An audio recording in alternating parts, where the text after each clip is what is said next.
One day, the Buddha was quietly meditating under the Bodhi tree when suddenly a dazzling golden light descended from the sky, and a majestic deity appeared before him. This deity is precisely the 10th heaven. He came before the Buddha, joined his hands in reverence, and respectfully said, "Blessed One, I have traveled among people and witnessed the intertwining of good and evil, yet I am unable to discern them clearly. Some say non-attachment is goodness.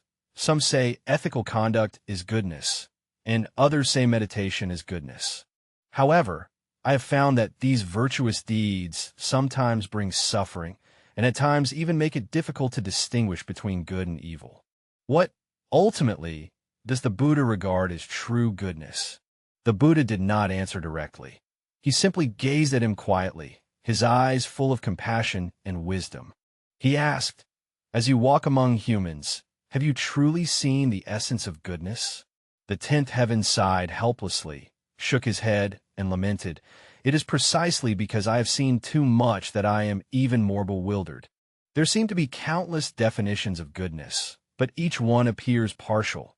At times it may foster greed, eventually leading to indifference, and the definition of meditation might transform into attachment to the self. World-honored one, I cannot see through these contradictions. How should one truly understand the essence of goodness?" The Buddha looked at the doubts of the 10th heaven and gently said, "Your confusion does not arise without cause. Goodness is not merely a simple act. Its forms are diverse and sometimes even difficult for people to discern." He paused for a moment and continued, "Let me tell you a few stories. Perhaps you can find the answer within them. Long ago, there was a merchant named Shan Sheng, who was a kind-hearted person. He often donated money to aid the poor and help those in need. One day, he encountered a dying old man and spared no expense to save his life. However, the old man said to him, "Your good deeds are indeed precious, but they are not the ultimate goodness." Upon hearing this, Shanxing was greatly shocked, and from then on began to contemplate what constitutes a higher level of goodness. In search of answers, he visited an ascetic. The ascetic told him that observing precepts is the true song. Those who commit evil do so because they cannot control their desires and violate the precepts. If everyone upholds precepts, time will naturally be filled with wholesome connections. Shansheng deeply agreed, and thus began to rigorously observe the precepts. Shortly thereafter, he caught a fish that was about to be slaughtered, believing this to be a meritorious deed. However, someone said to him, "This fish was destined to die. By saving it, you may actually cause it to consume the lives of other sentient beings. Do you believe that what you consider good is truly entirely good?" Shan Sheng felt confused upon hearing this. Observing precepts is good, and rescuing life is also good, but if the two come into conflict, how should one choose? The 10th sky, hearing this, nodded involuntarily. He had seen similar situations among humans and felt a deep empathy for Shan Sheng's experience. The Buddha continued, saying that later, Shan Sheng encountered a reclusive sage who told him a story about a shepherd. A shepherd kindly rescued a lost lamb, but due to a momentary lapse, the lamb wandered off again into the deep mountains. He saved it, yet simultaneously led it into danger. Did you think the shepherd was wrong? On the 10th day, after a moment of contemplation, he still could not give an answer. He said that his actions were motivated by good intentions, but the results seemed to bring about negative consequences as well. How should one ultimately regard this? The Buddha smiled faintly. This is precisely the complexity of virtue. Sometimes, good and evil are not strictly opposed, but intertwined. The result of an action is certainly important, but even more important is the intention at the moment it is undertaken. The Buddha then told another story from a past life. In the kingdom of Palaputra, there was a renowned physician named Kappa who encountered a woman suffering from a difficult childbirth. He had to make a choice between saving the mother or the child. He ultimately saved his mother, but as a result, he was unable to preserve the life of his child. Some accused him of lacking compassion, while others praised him for making the right choice. Ultimately, is this physician good or not good? On the 10th day, his listening grew even more attentive, and he felt that every story spoken by the Buddha seemed intertwined with his own worldly experiences. He could not help but ask, "Blessed One, these stories have shown me that the boundary between good and evil is not clear-cut, but where exactly is the essence of goodness?" The Buddha smiled and replied, "This is what I want to tell you. Goodness is not only an external form, nor is it simply an outcome. True goodness requires wisdom to discern and compassion to practice." From the story, it is evident that the shepherd's heart is kind, and his choices throughout life are also benevolent. However, their goodness exists on different levels. The form of goodness is often complex and intertwined, requiring you to perceive its essence from within the heart. The Buddha paused for a moment, looked at the 10th heaven, and gently said, "The nature of goodness is not simply visible. It has different layers. You perceive contradictions in wholesome deeds because you have not yet understood that goodness truly has 3 levels of Jingjith. The first level of the realm is external goodness. Non-losing, maintaining precepts, and meditation are virtuous practices most easily observed by people. Some people donate money to help the poor, some strictly observe precepts without harming others, and some seek inner peace through meditation. These actions are inherently wholesome. However, it easily leads people to become attached to actions. For example, generosity might be motivated by fame, moral precepts could become rigid constraints, and meditation may even turn into a pursuit of self-liberation. External goodness, though important, is merely the starting point. The Buddha's voice slightly intensified. The second realm is the inner goodness. This level of goodness not only pertains to actions, but also concerns the intention behind them. Why does a person choose not to knowingly engage in unwholesome actions? Is it out of compassion and kindness, or merely to gain praise? Is observing precepts truly rooted in genuine respect for life, rather than fear of the punishments prescribed by the rules?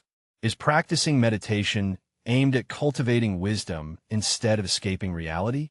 Only when one's intention is pure do virtuous actions hold true significance. Goodness is not only about what you do, but more importantly, why you do it. On the 10th day, he seemed thoughtful and gently nodded. "Indeed, I have witnessed many virtuous deeds among humans, but sometimes I feel their motivations are not entirely pure. But is this not the deepest virtue?" The Buddha revealed a smile, his gaze becoming profound. "Yes, the highest form of goodness is the innate goodness of one's true nature. It transcends the duality of good and evil, returning to the true nature of life. Have you noticed that the moon, regardless of where it shines, does not discriminate between beauty and ugliness? The ocean, whether receiving clear spring water or muddy water, never chooses to resist. True goodness is like a mirror that reflects everything without clinging to any image. Just as the lotus arises from the mud, yet remains unstained by it. This is the inherent goodness of one's true nature. It is unaffected by external influences and remains steadfast regardless of outcomes." He paused for a moment and continued, "When a person attains inner ignorance, does not seek rewards for good deeds, and is not troubled by good or evil, they have reached this third level of realization. Such a person does not act for the sake of accomplishing goodness, but naturally radiates compassion and wisdom. Their actions may appear ordinary or even contradictory to outsiders, but their true mind has already transcended the duality of good and evil." The Buddha gazed gently at the 10th heaven. Thus, the first level of goodness is behavior, the second is intention, and the third is intrinsic nature. Actions can be observed, motivations must be intuited, and the true nature can only be accessed through wisdom and compassion. If you can understand these 3 levels of reality, you'll be able to see through the intertwining of good and evil in the world and return to the tranquility of your inner self. After listening on the 10th day, his expression became much more serene. He spoke softly, Sage of the Sakyas, I seem to understand. The true essence of goodness lies not in the outcome, but in the pure and effortless heart. The Buddha nodded gently, his tone soft yet imbued with profound meaning. Since goodness possesses 3 levels of Jingje, how can we discern the authenticity of goodness in practice? This requires 3 important principles to guide you. He raised a finger and slowly said, first, whether the intention arises from compassion. This is the starting point for discerning goodness. If a person's actions are intended to help others, arising from genuine compassion rather than the fulfillment of selfish desires, then those actions are virtuous. For example, generosity, if done to show off wealth or even to humiliate the recipient, although it may appear to be a good deed, in reality, it is far from the true essence of virtue. True compassion is unconditional. It is the original intention to wish all sentient beings to be free from suffering and attain happiness. Next, he raised a second finger and said, second, does your behavior truly benefit all sentient beings? This principle concerns wisdom. Goodness is not merely driven by enthusiasm, but requires careful deliberation. Some people act with good intentions, but due to a lack of wisdom, their actions end up harming others. For example, some people release animals out of compassion but neglect the suitability of the environment, which instead causes ecological damage. The virtue of wisdom enables one to perceive the consequences of actions clearly, genuinely benefiting sentient beings rather than adding new suffering. The Buddha paused for a moment, his gaze calm and profound. Third, examine whether you are attached to the good deeds themselves. Clinging to good deeds is like carrying heavy stones while climbing a mountain. It only makes you exhausted. If virtuous deeds become a tool for comparison or a means to seek blessings, they have lost their true meaning. Only by letting go of attachment to good deeds can one return to the purity of the heart and skillfully navigate between good and evil. It gazes upon heaven and earth, steadfast yet gentle. Remember, compassion is the beginning of goodness, wisdom is the direction of goodness, and ignorance is the end of goodness. These 3 principles serve as a beacon, guiding you to discern true goodness in a world woven with both good and evil. On the 10th day, upon hearing this, he sighed deeply and said, Shakyamuni, during my travels among humans, I always found it difficult to distinguish good from evil. Now I understand that true goodness not only requires a compassionate heart, but also the wisdom to choose wisely and the letting go of all attachments to goodness. Originally, goodness is not a fixed form, but a light that radiates from the heart. The Buddha smiled gently and nodded, saying, yes, true goodness is like the moon that illuminates all things, like the vast ocean that embraces everything. When you judge good and evil by these 3 principles, you can find a clear path amid the complexities of time. At this moment, the 10th heaven's eyes no longer held the previous confusion, but instead shone with a glimmer of enlightenment. He respectfully bowed his head and said, O Shakyamuni, I finally understand that goodness is not an external form, nor a simple judgment of right and wrong. It is a compassionate heart arising from within, an insightful wisdom, and above all, a path of freedom through relinquishing attachment. The Buddha looked at him kindly, nodded slightly, and said, to realize this is to see through the appearances of good and evil and to touch their root. Remember, true goodness is like a clear lake, undisturbed by the winds and rains of the outside world. It is also like the moon in the sky, illuminating the dark night and melting the cold.